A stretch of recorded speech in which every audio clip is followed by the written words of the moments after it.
আসসালামু আলাইকুম। ওয়ালাইকুম আসসালাম মিস। ওয়ালাইকুম আসসালাম মিস।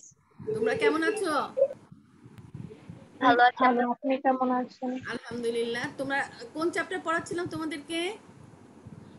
আমার তো ছয়। বলো। চ্যাপ্টার ছয়। 6। হ্যাঁ, চ্যাপ্টার 6-এ আজকে আমরা পড়ব স্থূল সংকেত এবং আণবিক সংকেত সম্পর্কিত বিভিন্ন পড়াগুলো। ঠিক আছে? তোমাদের ক্লাস আরম্ভ হয় ঠিক যে সময়, খুব দ্রুত ক্লাসে ঢোকার চেষ্টা করবা। এই যে এখন একজন ঢুকতেছে, এটার করে অসুবিধা হয়, পড়াশোনা অসুবিধা হয়, আমার অ্যাটেন্ডেন্স দিতে অসুবিধা হয়। আচ্ছা, যাই হোক, আজকে আমরা পড়ব, প্রথমে আসতেছে শতকরা সংযুক্তি, যৌগে মৌলের শতকরা সংযুক্তি। শতকরা সংযুক্তিটা কি? কোন যৌগের 100 গ্রামের মধ্যে, কোন যৌগের 100 গ্রামের মধ্যে কোন মৌল যত গ্রাম থাকে তাকে ওই মৌলের শতকরা সংযুক্তি বলে। ঠিক আছে? কি বলেছি? খাতা বইটা খুলো, খুলে বের করে আন্ডারলাইন করো। প্রচুর সংজ্ঞা সেখানে, এগুলো শিখতে হবে। জ্ঞানমূলক হিসেবে এগুলো আসে। কোন যৌগের 100 গ্রাম মৌলের মধ্যে কোন মৌল যত গ্রাম থাকে তাকে ওই মৌলের শতকরা সংযুক্তি বলে। মনে করো একটা মৌলের 20 গ্রাম আছে, একটা যৌগের মধ্যে 20 গ্রামের আছে, 20 গ্রামের মধ্যে আছে 5 গ্রাম। এখন তোমাকে বলতেছে 100 গ্রামের মধ্যে কত থাকবে, অর্থাৎ পার্সেন্টেজ বের করতে হয়। ঠিক আছে? তোমরা শতকরা অঙ্ক করো না? অঙ্ক করো কিভাবে? 100-র মধ্যে কত সেটা নিয়ে আসো না? হ্যাঁ। হ্যাঁ, মনে পড়তেছে? আচ্ছা, এখনো যদি ক্লাসে ঢুকতে থাকো, আমি পড়াইতে পারতেছি না তোমাদেরকে।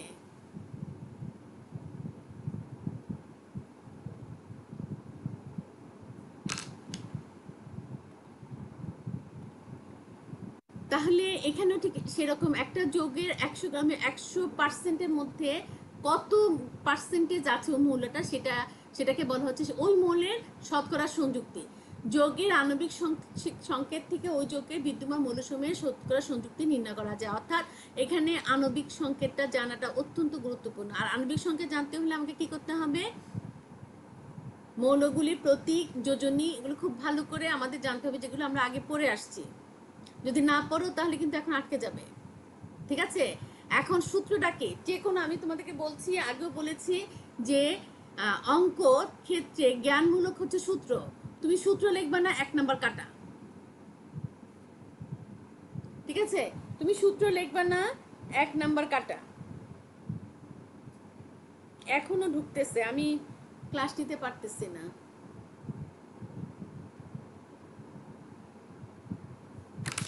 তাহলে সূত্রটা হচ্ছে আমাদের এখানে জ্ঞানমূলক। তাহলে এক যৌগে একটা মৌল, যৌগের মধ্যে 2 বা ততোধিক মৌল থাকে, তাই না? যেমন পানির একটা যৌগের মধ্যে কয়টা মৌল থাকে? একটা অক্সিজেন পরমাণু আর একটা হচ্ছে হাইড্রোজেন মৌল, 2টা মৌল থাকে।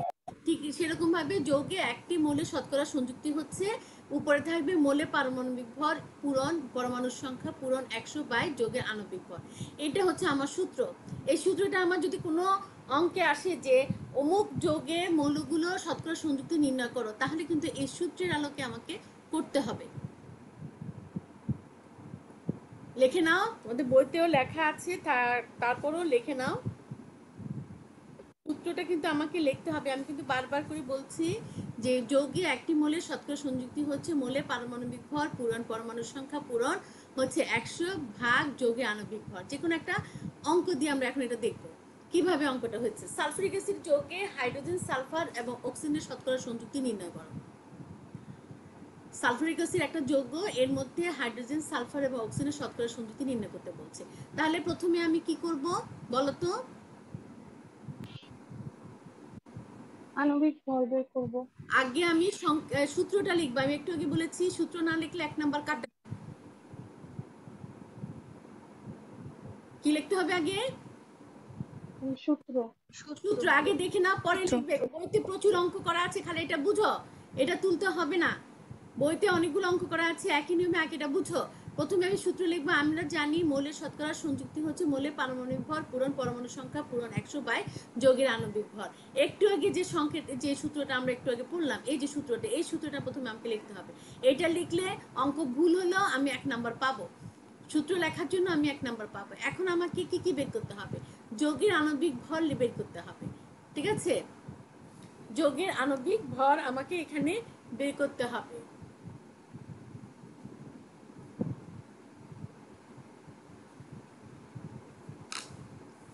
এখন দেখো আণবিক ভরটা, যৌগটা কি? যৌগটা হচ্ছে সালফারিক অ্যাসিড। সালফারিক অ্যাসিডের আণবিক ভর কি? হাইড্রোজেনের পারমাণবিক ভর, সালফারের পারমাণবিক ভর, অক্সিজেনের পারমাণবিক ভর আমরা জানি। হাইড্রোজেনে কত? 1। তাহলে 1 হচ্ছে হাইড্রোজেনের পারমাণবিক ভর। আছে কয়টা? 2টা। যোগ সালফারের পারমাণবিক ভর কত? 32। আছে কয়টা? 32। একটা। তাহলে ইনটু 1 প্লাস অক্সিজেনের কত? 16। আছে কয়টা? 4টা।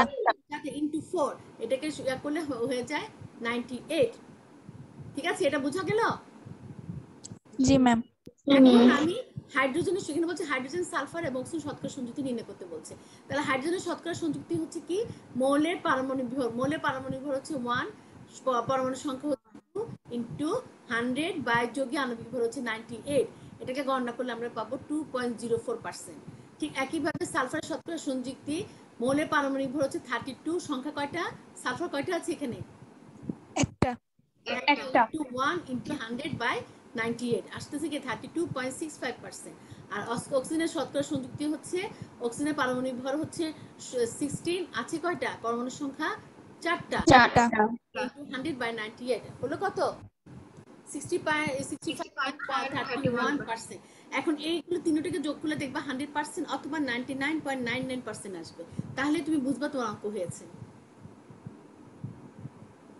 এটা এটা তোমাদের করে দেখাতে হবে না, এটা তুমি নিজেরা দেখবা যে তোমাদের অঙ্কটা হয়েছে কিনা। নিজেরা রাফে করে দেখতে পারো বা এত করে দেখতে পারো। যদি দেখো যে 100 হয়েছে অথবা 99.99% হয়েছে, তাহলে বুঝবে যে তোমাদের অঙ্কটা হয়েছে। বুঝা গেল কিনা বলো? ভালো করে দেখো এবং আমাকে বলো। জি ম্যাম। হ্যাঁ,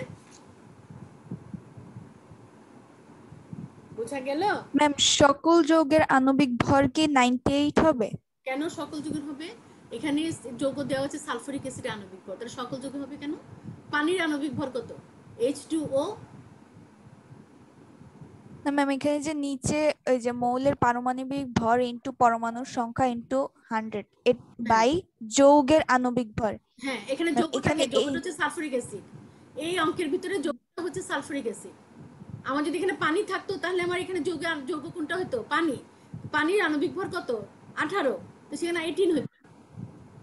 ও আচ্ছা, এখানে যে যৌগটার কথা বলা হয়েছে সেই যৌগের আণবিক ভর। আমার প্রশ্নে যে যৌগটির কথা বলা হয়েছে সেই যৌগের আণবিক ভরটা এখানে বের করতে হবে। বোঝা গেল? জি ম্যাম। ম্যাম, হ্যাঁ, সবগুলো শতকরা সংযুক্তি যোগ করলে যদি 100.11 এরকম না আসে? না হবে না, তাহলে হবে না, এটা বেশি যাবে না। কারণ এটা শতকরা, শতকরা মানে কি 100-র মধ্যে কত? তো 100 বেশি হয়ে গেলে সেটা 100-র মধ্যে হয় কেমন করে?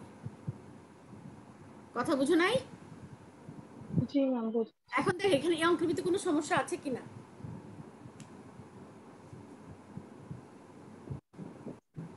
কোনো সমস্যা আছে? না না ম্যাম। ম্যাম।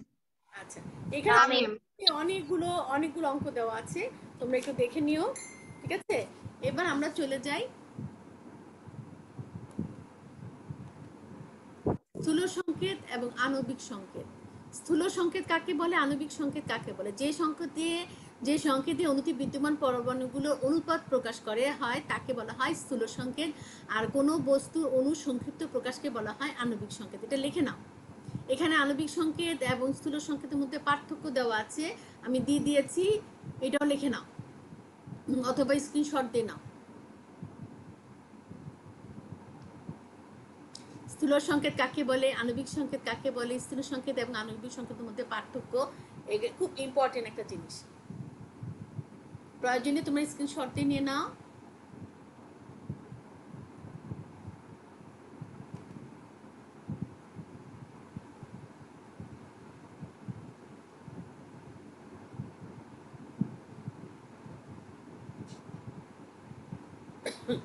স্থূল সংকেত এবং আণবিক সংকেতের মধ্যে পার্থক্য হচ্ছে, 1 নম্বর হচ্ছে স্থূল সংকেত যৌগে অণুতে বিদ্যমান বিভিন্ন মৌলের পরমাণু অনুপাতকে প্রকাশ করে। প্রকৃত সংখ্যা অর্থাৎ কয়টার প্রকৃতভাবে আছে সেটা প্রকাশ করে না, অনুপাতটা প্রকাশ করে। আর আণবিক সংকেত যৌগে অণুতে বিদ্যমান পরমাণু সমূহের প্রকৃত সংখ্যা নির্ণয় প্রকাশ করে। যেমন দেখো, আমি তোমাদের একটা যৌগ বলছি, বেনজিন C6H6, ঠিক আছে, এটা হচ্ছে একটা বেনজিনের সংকেত। এটা হচ্ছে C6H6টা হচ্ছে আণবিক সংকেত। এখানে যৌগের অণুতে বিদ্যমান কার্বন কয়টা আছে, হাইড্রোজেন কয়টা আছে, সব ভালো সঠিকভাবে দেখাচ্ছে। কিন্তু যদি CH দুই পাশে H যদি আমি অনুপাত বের করি, কার্বনে আছে 6টা, হাইড্রোজেন আছে 6টা, যদি কাটাকাটি করি তাহলে আসে কি শুধুমাত্র একটা C 1 H, তাই না? তাহলে সেখানে এই CH যেটা আসছে সেটা হচ্ছে তার স্থূল সংকেত, আর আণবিক সংকেত হচ্ছে C6H6। বুঝা গেল? না ম্যাম আরেকবার বলবেন একটু? ম্যাম যেমন আরেকবার একটু গ্লুকোজ, বলেন। গ্লুকোজের সংকেত কি? C6H12O6, ঠিক আছে, লেখো খাতায় লেখো C6H12O6, তাহলে বুঝতে পারবে।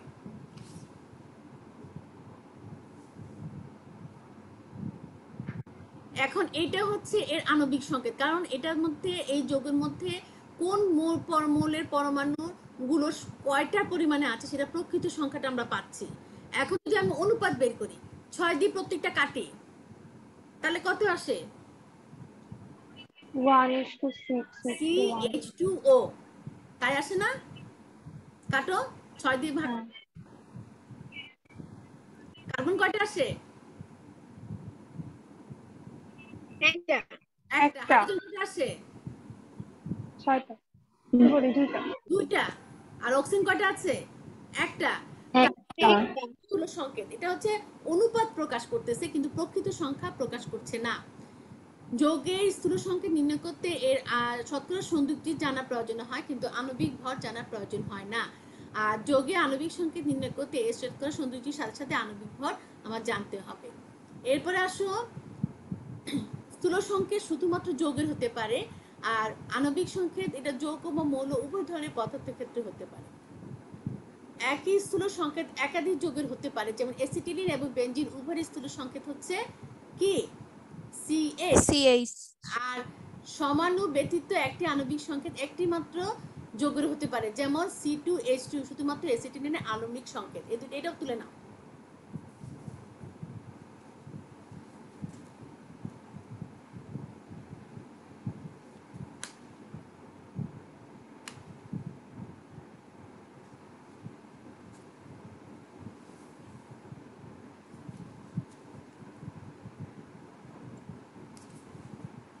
তুলেছো?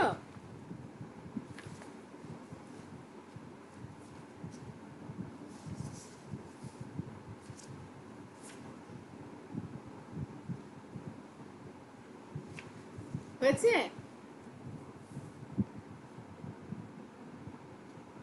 তোলা হয়েছে? এখন একটা অঙ্ক আছে, দেখো অঙ্কটা তুলে নাও। একটা দুটা পাত্র আছে, এখানে একটা পাত্রের মধ্যে হাইড্রোজেন ক্লোরাইড আছে, আর একটা আছে সোডিয়াম হাইড্রোক্সাইড আছে। এখন বলা হচ্ছে উদ্দীপকে দ্রবণদ্বয়কে একত্রে মিশ্রিত করলে যে লবণটি পাওয়া যায় তার শতকরা সংযুক্তি নির্ণয় করো।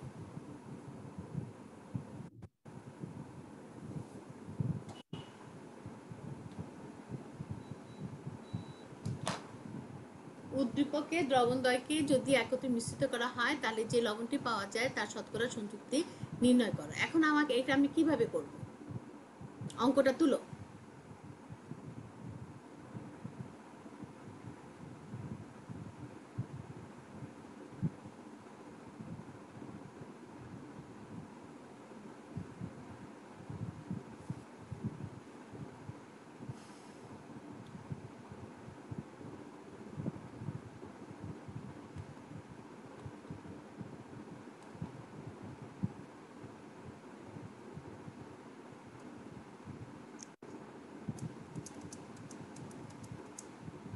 প্রথমে আমরা এখানে যে বিক্রিয়াটা, তাহলে উদ্দীপকে দ্রবণদ্বয়কে একত্রে মিশ্রিত করলে সংঘটিত বিক্রিয়াটি হলো, প্রথম বিক্রিয়াটা কি লিখবো বলো তো? HCl, ও মাই গড, এটা কি আসতেছে?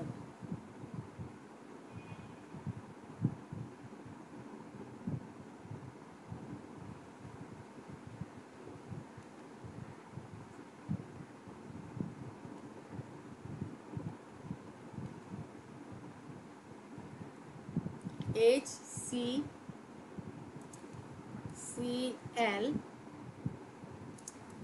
প্লাস সোডিয়াম হাইড্রোক্সাইড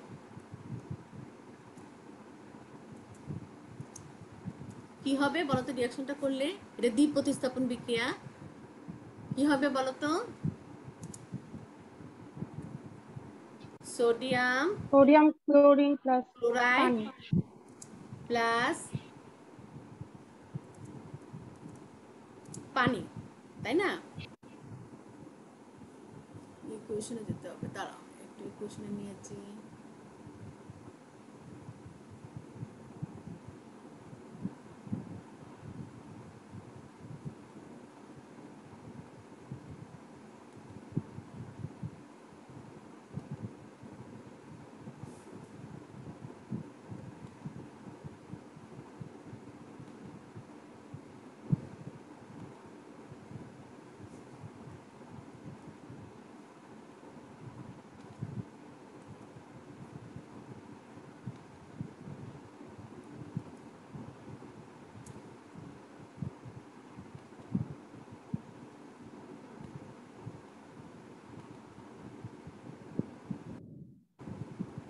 তাহলে hydrogen chloride plus sodium hydroxide equal to sodium chloride plus পানি। এটা হচ্ছে আমার রাসায়নিক বিক্রিয়াটা হচ্ছে।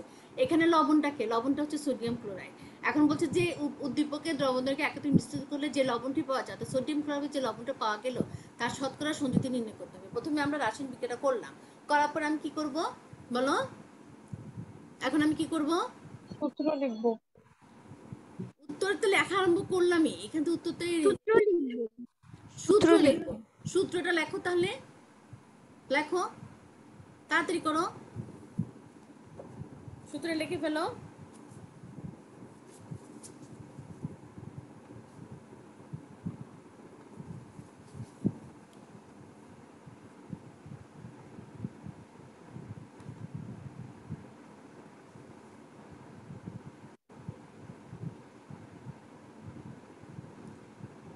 সূত্রটা লিখছো? সূত্রটা কি হবে? এখানে যৌগটা হচ্ছে সোডিয়াম ক্লোরাইডের, এখানে সালফিউরিক অ্যাসিডের জায়গা হবে। সোডিয়াম ক্লোরাইডের আণবিক ভর হচ্ছে, সরি, সূত্রটা হচ্ছে আমরা জানি মোলের শতকরা সংযুক্তি সমান মোলের পারমাণবিক ভর ইনটু পরমাণু সংখ্যা ইনটু 100 বাই যৌগের আণবিক ভর। এটা হচ্ছে আমার সূত্রটা, এটা আমি লিখবো। লেখার পরে আমি কি লিখবো? এখানে সালফিউরিক অ্যাসিডের আণবিক ভরের জায়গায় আমি কি লিখবো? সোডিয়াম ক্লোরাইডের আণবিক ভর। সোডিয়াম ক্লোরাইডের আণবিক ভর কত আসবে বলো তো দেখি?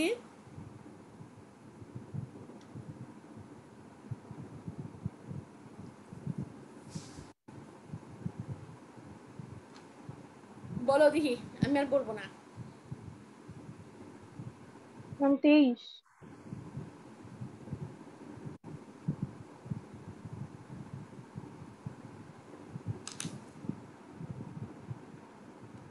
হ্যাঁ, বের করেছো? সোডিয়াম ক্লোরাইডের আণবিক ভর কত আসবে? সোডিয়ামের পারমাণবিক ভর কত? ম্যাম 58.5। সেটা তো আমি বুঝছি, অন্যদিকে উদ্দেশ্যে বলতেছি যে পারমাণবিক ভর কত বলো তো? সোডিয়ামের হচ্ছে 23। 23। সংখ্যা কয়টা আছে? একটা। একটা, তাহলে ইনটু 1 প্লাস ক্লোরিনের পারমাণবিক ভর কত? 35.5। 5 আছে কয়টা? একটা। একটা ইনটু 1 ইকুয়াল টু কত আসতেছে? 58.5।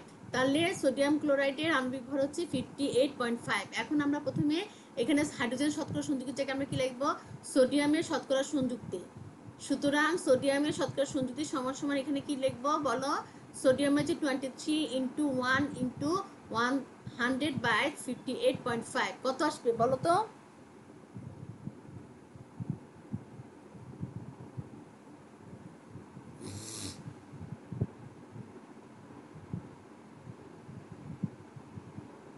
$39.316। 39.316। তাহলে 3 পরে 1 নিলে 6 যদি আমি না নিই তাহলে 5 এবং 5 এর উপর হলে কি করতে হয়?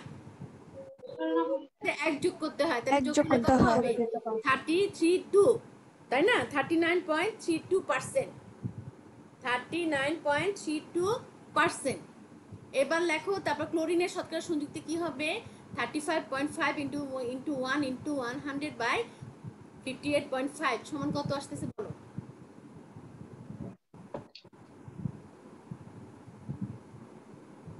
60.68 60.68%। পার্সেন্ট না দিলে এক নাম্বার কাটা, একক বা না দিলে এগুলো কিন্তু নাম্বার কাটা যাবে, ঠিক আছে? 60.68%। এখন এই দুটো যোগ করো রাফে, দেখো 100 হয় কিনা।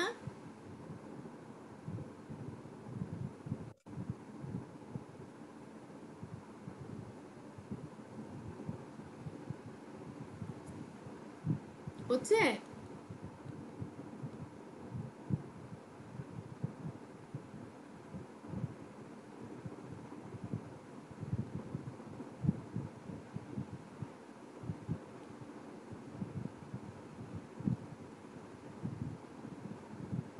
জি ম্যাম। হয়েছে? জি ম্যাম। তাহলে আমাদের অঙ্কটা হয়েছে, ঠিক আছে? এখানে তোমাদের বইতে শতকরা সংযুক্তি নির্ণয়ে অনেকগুলো অঙ্ক আছে, যেমন অ্যালুমিনিয়াম সালফেট, অ্যালুমিনিয়াম সালফেট যৌগে অ্যালুমিনিয়াম সালফার এবং অক্সিজেনের শতকরা সংযুক্তি নির্ণয় করো। এখানে একটা জিনিস হচ্ছে, সংকেতটা লিখতে পারাটা অন্তত গুরুত্বপূর্ণ একটা বিষয়। যদি সংকেত ঠিক মতো লিখতে না পারো তাহলে কিন্তু অঙ্ক হবে না। এই জন্য তোমাদেরকে আগে আমি বলেছিলাম যে তোমাদের এই মৌলগুলির প্রতীক, তাদের যোজনী, এগুলো খুব ভালো করে পড়তে, তাহলে তুমি সংকেত লিখতে পারবে, ঠিক আছে? মেয়েরা আমার কথা বুঝতে পারছো? জি ম্যাম। সমস্যা আছে কিনা? এখানে সাধারণত পার্থক্য আসলে 4টা পার্থক্য তোমাকে দিতে হবে, ঠিক আছে? 4টা পার্থক্য তোমাকে অবশ্যই দিতে হবে। এই 4টা পার্থক্য এখানে আমি দিয়েছি, তাহলে তুমি 2 নাম্বার পাবে। এর স্থূল সংকেত কাকে বলে, আণবিক সংকেত কাকে বলে তোমাদের আমি লিখতে বলেছিলাম। এর আগে তোমাদেরকে আমি বলছিলাম শতকরা যৌগের শতকরা যৌগে মৌলের শতকরা সংযুক্তি কাকে বলে এবং সূত্রটা। তারপর একটা অঙ্ক দেখিয়েছি, বইতে আরো অঙ্ক আছে, তোমরা বাসায় এগুলো প্র্যাকটিস করবে, ঠিক আছে? এরপরে দেখো, আচ্ছা, শতকরা সংযুক্তি থেকে স্থূল সংকেত এবং আণবিক সংকেত নির্ণয়, এটা একটু বড়, তো এটা আমরা এখন পড়বো না, আমরা আগের পরে চলে যাই।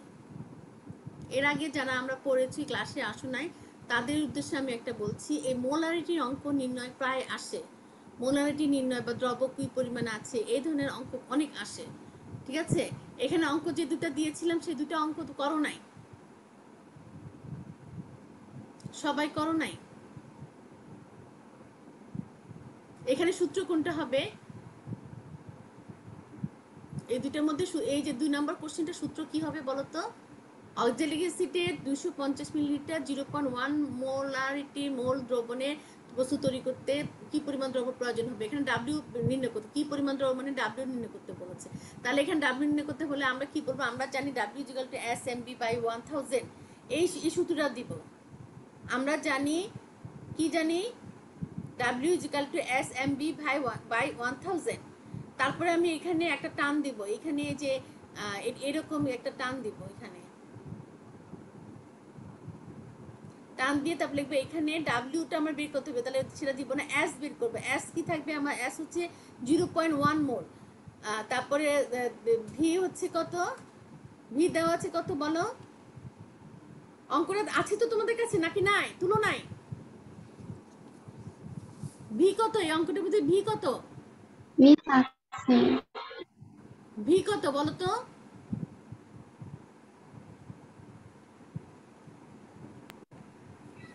250 250 মিলিলিটার, 250 মিলিলিটার। তাহলে এখানে আছে ভি হচ্ছে 250 মিলিলিটার, তারপরে এম হচ্ছে আণবিক ভর। আণবিক ভর কত বলো? এই আণবিক ভরটা বের করবা। কার্বন কত? 12 ইন্টু 2 কত হলো? 24। হাইড্রোজেন কত? 1 ইন্টু 2 কত হলো? 26। 1 অক্সিজেন হচ্ছে কত? 16 ইন্টু 4, তাহলে কত আসবে? ম্যাম 90। তাহলে 90। আমি কিন্তু করলাম না, তোমরা বলতেছো এখন। তারপরে এখন তুমি এটা এই সূত্রতে বসায় দিবা, এই সূত্রতে এখানে বসায় দিলে দিয়ে তারপর ডাব্লিউ যেগুলো লিখবা হোয়াট, তারপর এখন বসায় দিলে যেটা আসবে সেটা হচ্ছে সেই পরিমাণ, তো এত এত গ্রাম দ্রব্য। একদম সহজ অঙ্ক। এটা যদি সূত্র জানা থাকে এই অঙ্কটা করতে 2 সেকেন্ড লাগবে, সূত্র তোমাকে জানতে হবে। মোলারিটি অঙ্ক হতে S ইকুয়াল টু 1000 W/mv, আর যদি দ্রব্য কি পরিমাণ আছে সেটা নির্ণয় করতে বলা হয় তাহলে সেটা হচ্ছে W ইকুয়াল টু SmV/1000। এটা কিন্তু আমি বারবার করে বলছি, এই ধরনের অঙ্কগুলো বেশি আসে, তোমরা যদি না করো তাহলে কিন্তু হবে না। এরপরে এর আগে একটা অঙ্ক করিয়েছিলাম যে আয়তন নির্ণয় অঙ্ক বা মোল নির্ণয় অঙ্ক, যে সূত্রগুলো আছে সেই সূত্রগুলো তোমাদেরকে পড়তে বলেছিলাম, পড়েছিল কিনা আমি জানি না। এই যে সূত্রটা দেখেছিলে, লিখেছিলে খাতায়? না লিখলে এখন লিখে নাও। সূত্রগুলো খুবই ইম্পর্টেন্ট। ছোট ছোট এই ছোট ছোট অঙ্কগুলো কিন্তু অনুধাবনমূলক কোশ্চেনে আসতে পারে অথবা অবজেক্টিভে আসে। তখন তুমি যদি না জানো তাহলে কেমন করে অবজেক্টিভ আনসার করবে? তুলে নাও খাতায়, যারা তুলনি, আর যারা তুলছো তারা অঙ্ক কেন করনি? বাসায় কি অঙ্কগুলি করেছিলে? সত্যি কথা বলো তো, অঙ্কগুলো করেছিলে? সত্যি কথা বলো। অহনা, তুমি অঙ্ক করেছিলে? জি ম্যাম, আমি করেছিলাম। বাকিরা? আয়শা খানম? ম্যাম আমি সেদিন ক্লাসে ছিলাম না। আচ্ছা, তাহলে অম্বিকা? জি ম্যাম, করেছি। আচ্ছা, তাহলে এখানে আমাদের কোনো সমস্যা না আছে কি? এই অঙ্কগুলোর মধ্যে এর আগে অঙ্ক যতগুলো করেছি এখানে কোনো সমস্যা আছে? না থাকলে তো ভালো। আর আজকে তোমাদের বইতে আছে, এটা পড়ালাম শতকরা সংযুক্তি নির্ণয়। এটা এখানে অনেকগুলো অঙ্ক আছে তোমাদের বইতে, তোমরা এগুলো করবে, বাসায় প্র্যাকটিস করবে, ঠিক আছে? তাহলে আজকে এই পর্যন্তই থাকলো, কেমন?